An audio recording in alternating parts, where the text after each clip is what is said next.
Rewire.News shares the stories of women who say their abortions were just beautiful, revealing a key truth about language and its misuse.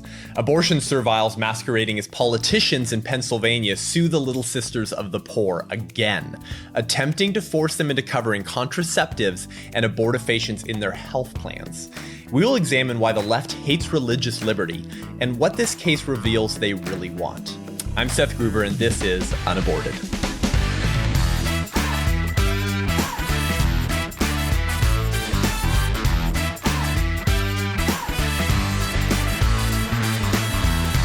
Welcome to UnAborted with Seth Gruber. Thanks for tuning in today. I hope you're staying safe. I hope you're enjoying this time and making the best of it with your family during this shutdown. And I certainly hope we're back to normal so that you can begin and all of us can begin adequately supporting our families and providing for them once again. Well, if you haven't been listening to the show for any length of time and you've enjoyed it, please go ahead and give us a rating and review. That actually really helps us. We're an up-and-coming pro-life show that's helping young people and Christian individuals, families, and pro-life individuals defend life in the public square and be a voice for the unborn. Help us reach more people by giving us a rating and review and let us know what you think. So the trash heap of a website, Rewire.News, which I do not recommend you tell your young children about, certainly if they are in their pubescent years, publishes a story sharing the stories of women about how their abortions were just such a beautiful experience for them. And Rewire.News is just a complete echo chamber of abortion ideology. It's just a bunch of abortion activists who write about how horrible America is and how it would be so much better if we could kill our babies and foot it with the taxpayers' dollars. And so we've come a long way, haven't we, from saying that abortion should be safe, legal, and rare. It's a difficult, but it's a personal decision that should be protected. And we have now arrived at the age of hashtag shout your abortion, and abortion is beautiful. Why is this? Why have we seen this massive shift from a little bit of an admission by the left that abortion is unfortunate? Abortion does entail a moral component to it. Sure, maybe the rights of the woman trump the rights of the child, and it is a child, but we still need to protect those rights. There was at least an acknowledgement that abortion was not the same as having a polyp removed or your appendix. And now we're encouraged to shout and celebrate our abortions. And there's this movement of people now who call themselves abortion storytellers, who basically make a living off of writing and sharing about how wonderful and transformative it was for them to kill their child. Well, I think with advancements in embryology and ultrasonography technology, the humanity of the baby in the womb and the inhumanity of abortion is more clear to the public than ever before. So that which was self-evident to all of us who love truth, namely that abortion kills an innocent human being, has become more obvious and self-evident to more Americans who can see the child because of our medical advancements in technology. Well, a movement in industry that profits off of the killing of the unborn, that more and more Americans are now recognizing as children and human beings with rights, must either fade into obscurity or double down, stick their head in the sand, and insist it's not a baby. Abortion is healthcare. Abortion is reproductive justice. And abortion is beautiful. A movement like that is either going to fade into obscurity, given the difficulty of them to make their case when confronted with the overwhelming biological and scientific evidence that it's a baby, or they're going to have to double down and resort to their euphemistic doublespeak that describes abortion as something other than it really is. So if you can describe abortion as beautiful and abortion as freedom and abortion as women's equality, that enables them to fight back in these abortion wars. And we're going to get to the importance of language and the words that the abortion rights movement uses in just a minute. But I want to read to you a little bit of the stories that these women share from this article. So it's entitled 5 People Share Why Their Abortion Was Beautiful by Paige Alexandria on May 7th. And I think we've covered a piece of Paige Alexandria's before from Rewire.News. She herself has had an abortion, and she starts this article sharing about how her abortion was beautiful and how it enabled her to paint the tapestry of her life that she wanted because she wasn't burdened with the financial difficulty of a child that she probably consensually created in the first place. And then she goes on to share the stories of 5 different women. And here's just some snippets of the stories that they include in this article. This woman says, "My first abortion was a medical abortion. I was nervous about the process, but the clinic staff were kind and supportive and let me take my time. I took some pills at the clinic and brought more pills home. I cuddled up with blankets and a cat on the couch and watched music documentaries while waiting for the second round of pills to work. They did. I passed a small amount of blood and tissue into the toilet. I felt so relieved. It was beautiful." Well, that tissue was your child, a human being that you killed while watching Netflix. My second abortion was a procedural abortion. I remember drifting off to sleep in the feet holders and then waking up once it was over. I didn't feel any of it. The clinic staff gave me soda to drink and let me rest for a bit. I remember walking out of the clinic and into the sunshine, feeling elated and relieved once more. I felt overwhelmingly free. It was beautiful. It was beautiful. Another woman goes on and says, "I want others to know that there's a wide range of experiences that people have. And even in circumstances that are difficult, abortion can still be beautiful." And then another woman shares her story after her and her husband find out that their baby was diagnosed with trisomy 13, meaning that the baby was going to be very unlikely to survive any more than probably a couple weeks after birth. Of course, the compassionate decision, according to the pro-life position, would be to carry that baby to term, to give them life, and to spend as much time you have with them, not intentionally killing them in the womb. But she says, "After searching our hearts and soul and crying a river of tears, my husband and I decided the most compassionate and loving thing we could do as parents would be to end the pregnancy." Well, that is some mental gymnastics right there. The most compassionate and loving thing you can do to a child is to kill them. Obviously, that's what ending the pregnancy means. Even though I had an abortion, it was an act of love. And my son was still welcomed into the world with loving arms. And he only knew the love, warmth, and security of his mother. Well, the child you delivered, man, was a dead child who was murdered at your dime by a hitman that you paid. So no, they were not delivered into the loving arms of their mother. And certainly they did not only know the love, warmth, and security of their mother, because the last thing they knew was the murder arranged by their mother. But this is the pitch now, that abortion is beautiful because it's freeing, because it frees you from the shackles of financial responsibility and parenthood, or of inconvenient children that might be difficult to provide for and raise. So abortion is beautiful. Well, if abortion is beautiful, then here's what I recommend. If abortion is such a beautiful, freeing thing, such that we should share the stories of women online so other people can experience how beautiful abortion is, then the pro-choice movement should commit themselves to lobby for legislation that requires every surgical abortion to be an ultrasound-guided abortion that the pregnant woman has to look at. If abortion is so flipping beautiful, why shouldn't we be encouraging or legislating women to view that act, that procedure in progress if it's so beautiful? That way she can watch the beauty of the forceps as they grab the skull of her unborn blob of tissue and crush it, followed by the additional limb dismemberment and rearrangement of the dead baby in pieces on the table to make sure that none of the babies are left in mom's uterus. If abortion is so beautiful, then why aren't you supporting women viewing that abortion procedure? And why are you so opposed to pro-lifers who advocate for ultrasound laws that require women to get an ultrasound and see their baby before they kill it? Why do you oppose the pro-lifers' practice of holding up graphic abortion imagery in the public square? Because abortion is beautiful, right? If it is, then don't hide it under a bushel. Don't be selfish. Share that art with everyone. Share that beauty with everyone. Don't hold those pearls to your chest. Throw them to the pigs. Let everyone see the beauty that abortion is and was for you. But the pro-choice movement does everything in their power, don't they, to hide both the reality of the child in the womb and the horror of what abortion does to that child. You remember last year, the ACLU sued the state of Kentucky over their bill entitled the Ultrasound Informed Consent Act, which would have required women to get an ultrasound and for the doctor to show her the baby on the ultrasound and describe the anatomy that they're seeing and the age of the child. The ACLU sued the state of Kentucky because of that, and they called it extreme political interference in the doctor-patient relationship and, quote, deeply unethical. Deeply unethical?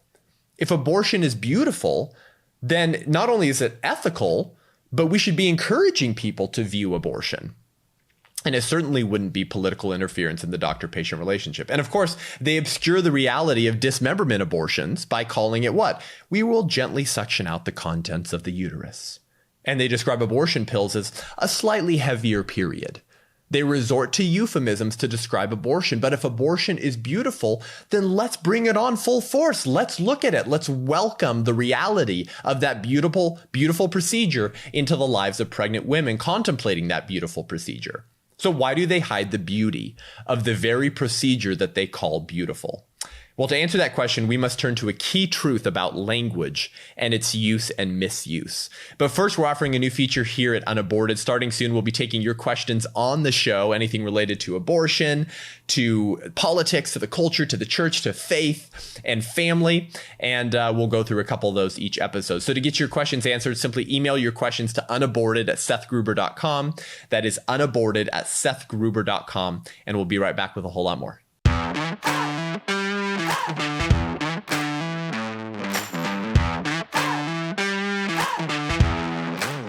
Welcome back to UnAborted. So why does the pro-abortion movement and industry hide the reality of the very procedure they are now calling beautiful and asking others to shout about and proclaim? Because when reality meets fantasy, most people will recognize reality as truth. As I'm fond of saying, reality tends to be self-evident to those who are lovers of truth. Reality has a tendency of reasserting itself in our lives and demanding attention.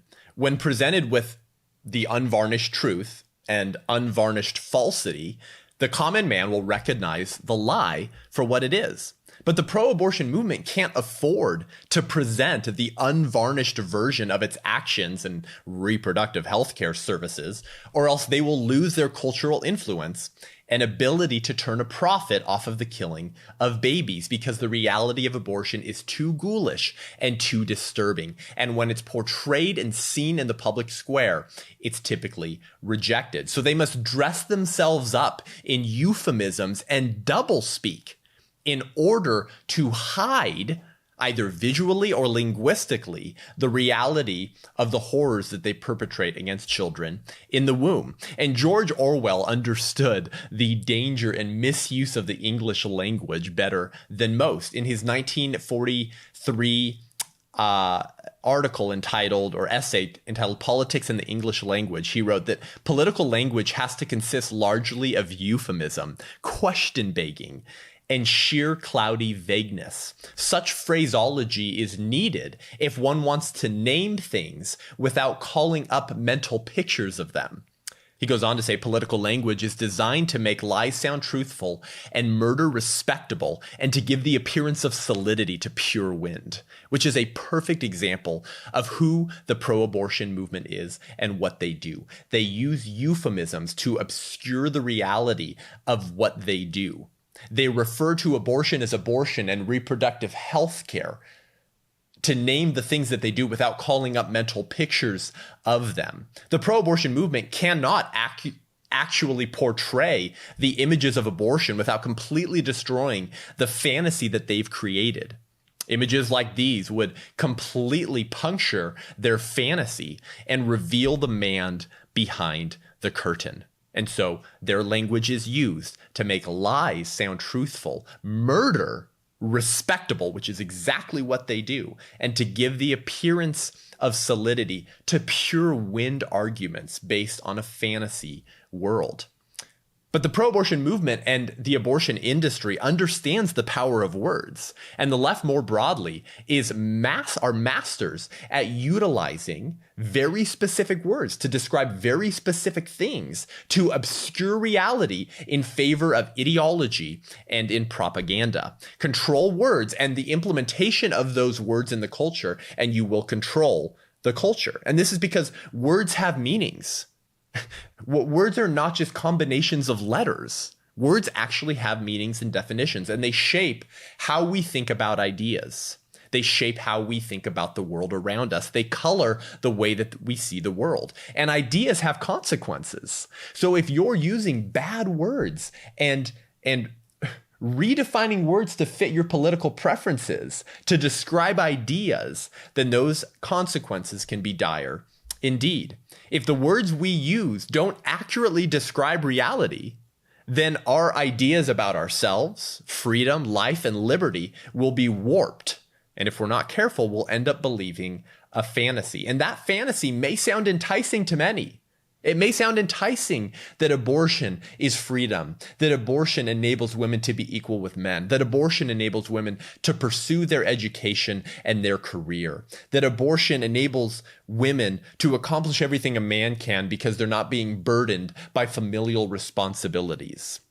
Abortion is feminism. All these things might sound enticing to the masses, but in the end, it leads to death because it is a fantasy that uses language to describe some of the most horrific things you could imagine. The killing of an innocent baby, of an innocent human being, and describes it as beautiful, freeing, and empowering.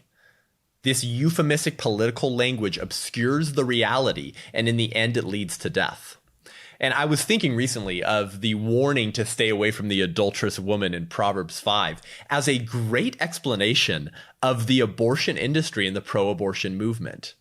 A man is teaching his son timeless truths, particularly as it pertains to sexuality and the adulterous woman. And he says, "For the lips of an immoral woman are as sweet as honey, and her mouth is smoother than oil. But in the end, she is as bitter as poison, as dangerous as a double-edged sword. Her feet go down to death. Her steps lead straight to the grave. For she cares nothing about the path to life." That's a great explanation of the pro-abortion movement and the abortion industry that use words that are as sweet as honey and smooth as oil to deceive those who have not been trained to think critically about the ideas they espouse so that they can garner up support for a movement that kills human beings in the womb. Their feet go down to death and to the grave because they don't care about the path of life. They don't care about the lives of the human beings that they take in order to turn a profit. It's very important for us to use the appropriate words that accurately describe reality and not a fantasy, words that accurately describe what actually happens in an abortion. And I often get people very frustrated and mad at me because of the language that I use on the topic of abortion. It's too intense, Seth. It's too aggressive. That's so bombastic. You're turning people off from your message. Can you just use some less controversial words that won't make people tune you out? No. Because I will have nothing to do with the fantasy reality that's been invented by the left that calls vice virtue, good evil, and evil good, that calls abortion reproductive health care and says that that is beautiful and freeing. Because I refuse to allow the left to get away with describing abortion with flowery euphemistic words that has had uncalculable damage on generations of individuals because words have meanings and words communicate ideas and ideas have consequences.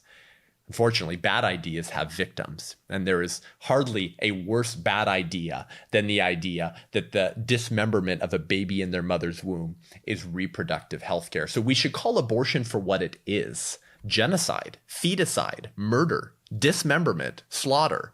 Paying a hitman to kill your child.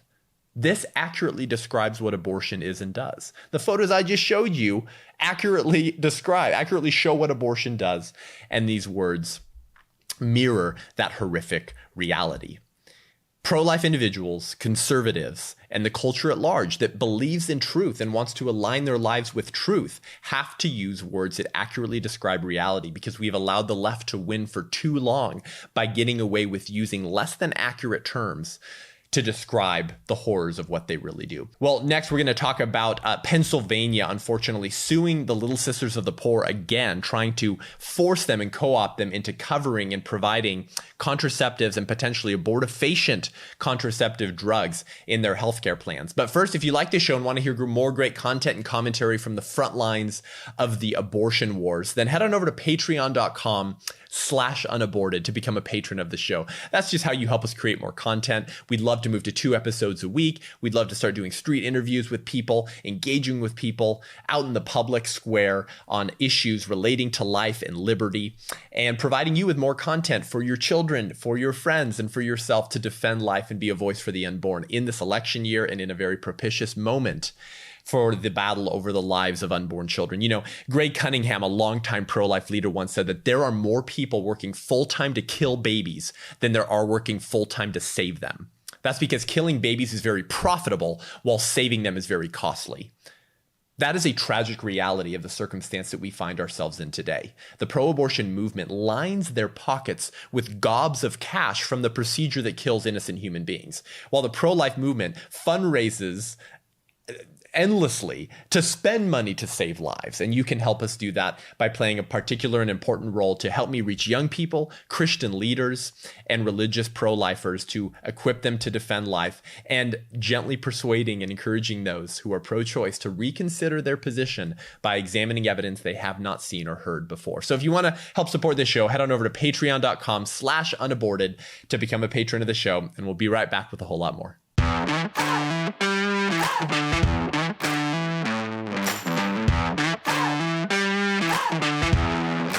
Welcome back to Unaborted with Seth Gruber. Well, if you're not as tuned in to the events in the pro-life movement as perhaps I or others are, I want to give you a case in point as to how much the pro-abortion movement and more broadly the left hates you, if you're a religious person, hates religious people for seeking to exercise their religious freedoms that are natural rights guaranteed and protected by the Constitution. So you may not recall this if you're a younger listener to my show, but in 2012, President Obama's Affordable Care Act required all employers to provide contraceptive and potentially abortifacients drugs in their healthcare plans or pay millions of dollars in fees if they refused.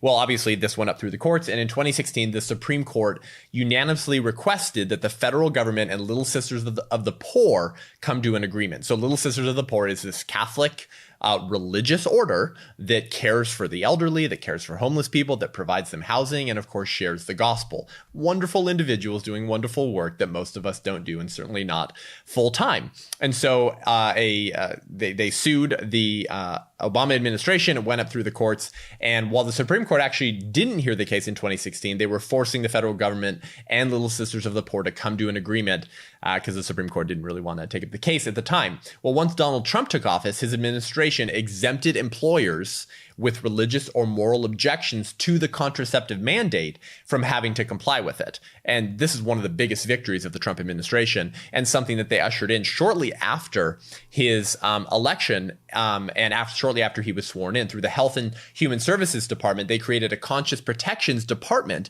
to ensure that people with religious and moral objections to abortifacients, to contraceptives, wouldn't have to be co-opted into performing abortions against their religiously held beliefs, or for paying or for providing contraceptives or abortifacients in their healthcare plans. All completely common sense stuff that is obviously protected under religious freedoms. Well, Pennsylvania and New Jersey have decided to sue the Little Sisters of the Poor again.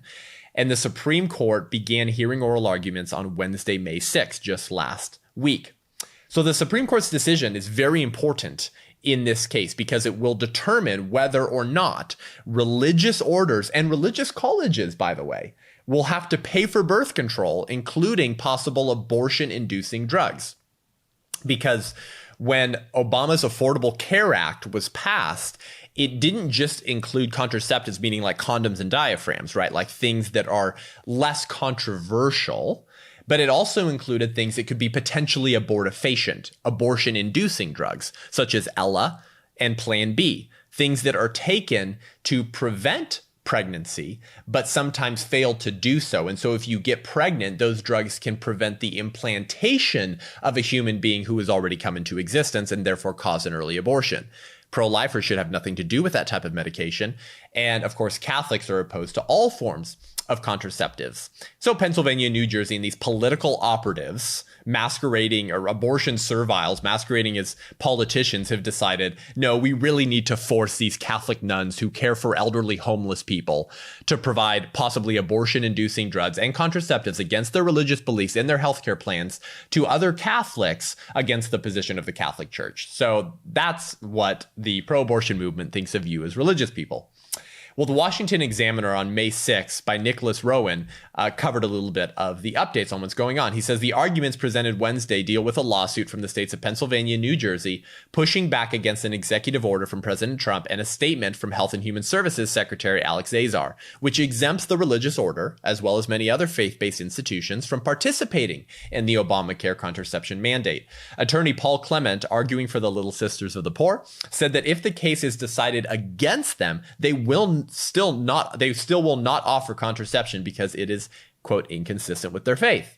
There is nothing they can do to allow them to come into compliance with the mandate, he said. Pennsylvania Chief Deputy Attorney General Michael Fisher told the court that while the state does not object to the religious order's opposition to the mandate, it believes that the Trump administration's intervention and the HHS exemptions are too broad and, quote, will result in women losing coverage for services which the Affordable Care Act deemed as essential health care. There's the line right there, right? So two concerns. One, they're saying that access to contraceptives through your health care is essential, that's a right. And secondly, that thanks to the Trump administration, women are going to lose coverage for contraceptives that the left deems are human rights.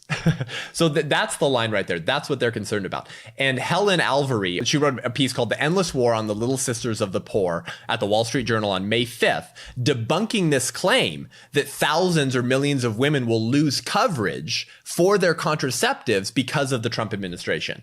She debunks this claim very quickly. She says, those who oppose the Little Sisters of the Poor still can't identify one woman who can't get contraceptives without help from Catholic nuns.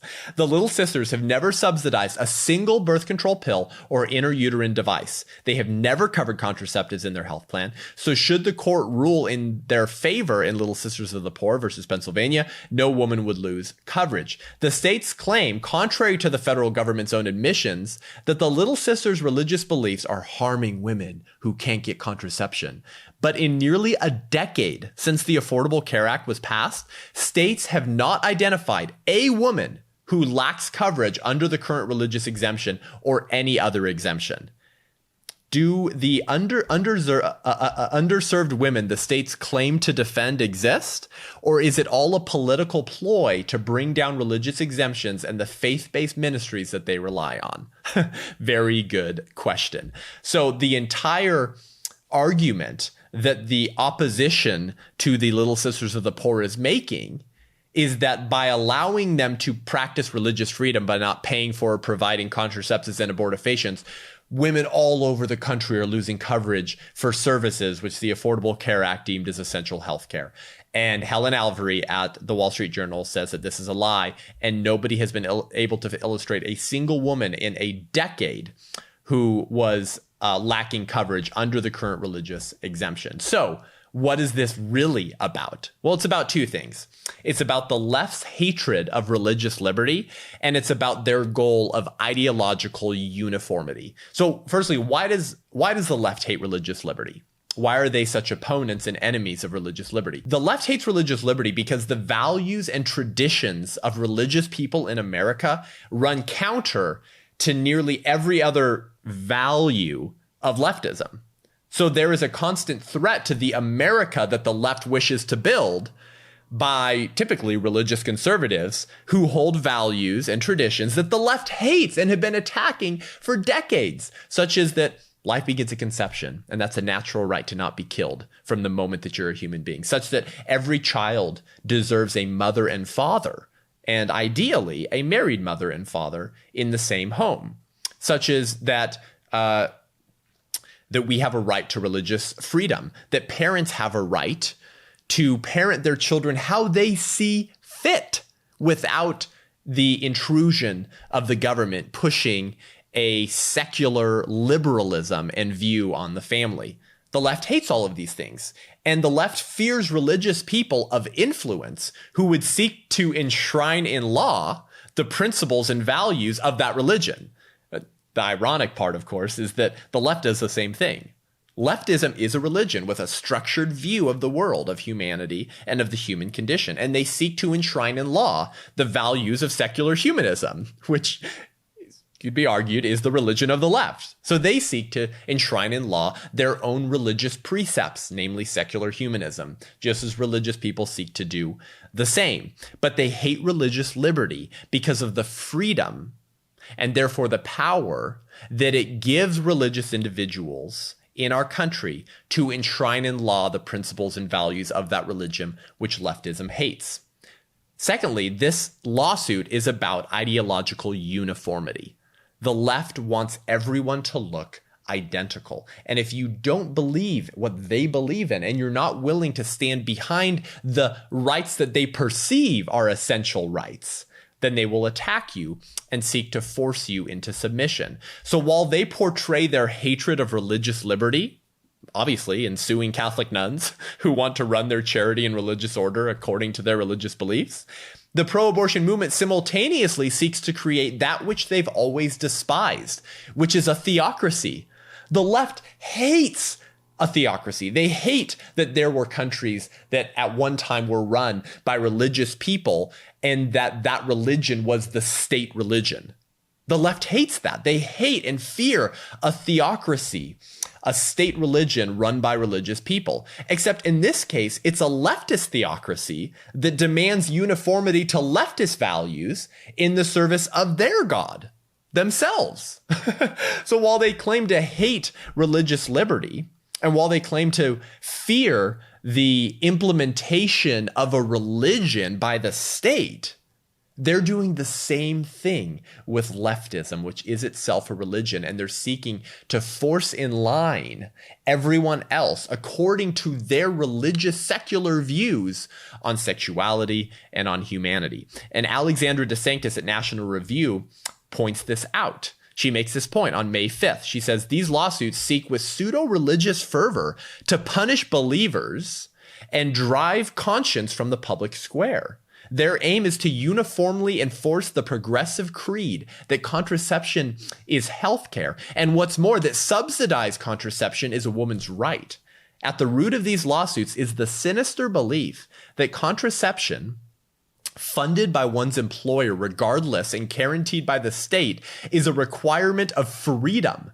It is little surprise that such a worldview seeks to trample on the rights of those with religious or moral beliefs that contradict this secular dogma. So if your religious beliefs contradict secular humanism, which is the religion of the left, then they will seek to trot on you until you look just like them.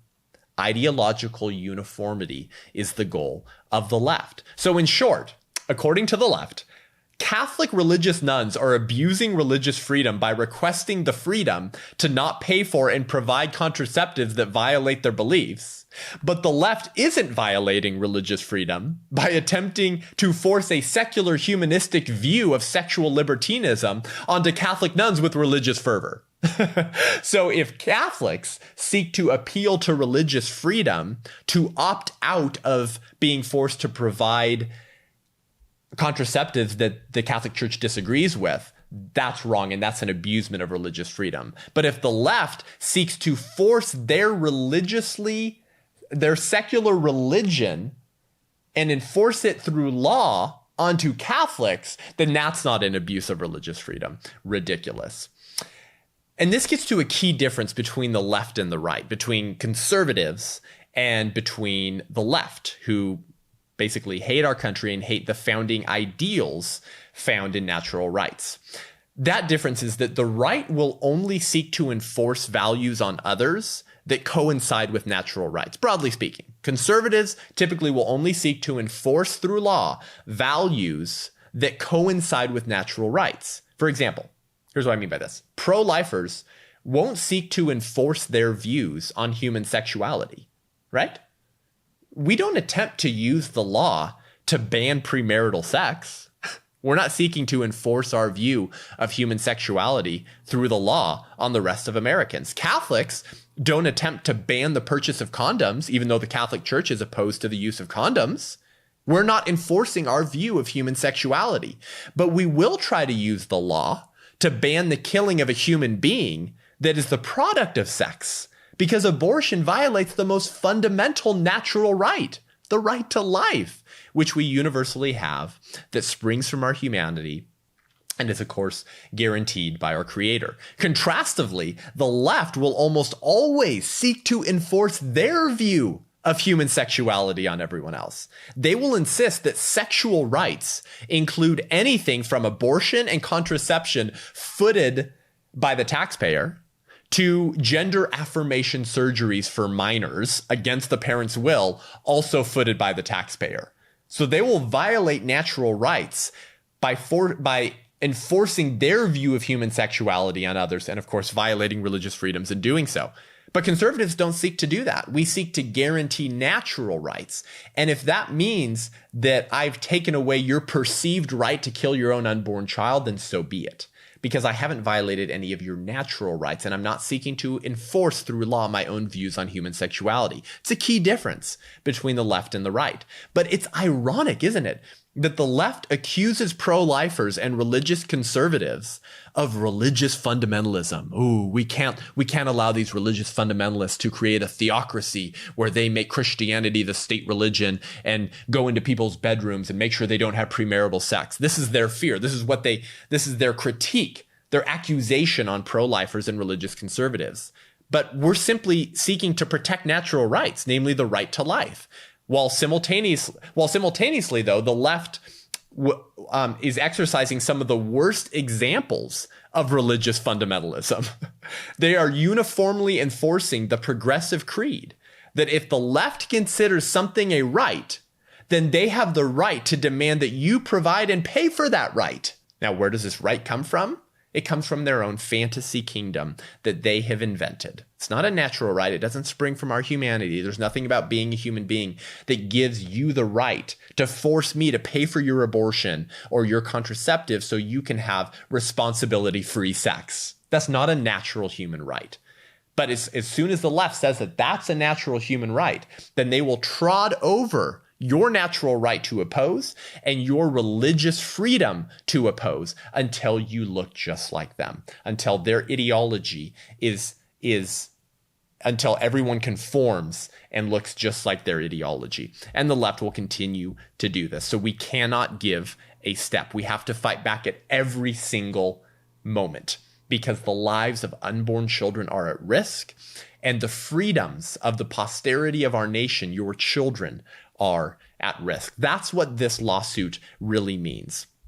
It's not about ensuring that women don't lose access to essential health care covered in their health insurance plans. It's about attacking the idea of religious freedom from those that the left hates because they pose a significant threat to the type of America that the left wants to create, and it's about ideological uniformity. And so they're going to use words and they're going to use euphemisms to push a certain narrative about sexual libertinism and sexual rights that will coincidentally include the right to abortion, the right to abortifacients, and the right to have us pay for their abortions and their contraception. That's something we cannot put up with for the sake of America, for the sake of freedom, and for the sake of the lives of unborn children. Well, thanks for joining me today. Head on over to iTunes and YouTube and Spotify. Give the show a rating and review. Let us know what you think. It really helps. Share it with a friend. Let them know and see what they think. If you want to learn more and engage with me online, head on over to SethGruber.com, SETHGRU, B as in baby boy, ER.com to sign up for my newsletter, check out my speaking schedule, and get some training videos, or reach out to me if you want to book me for a speaking event. Until next week, I'm Seth Gruber, and this is Unaborted.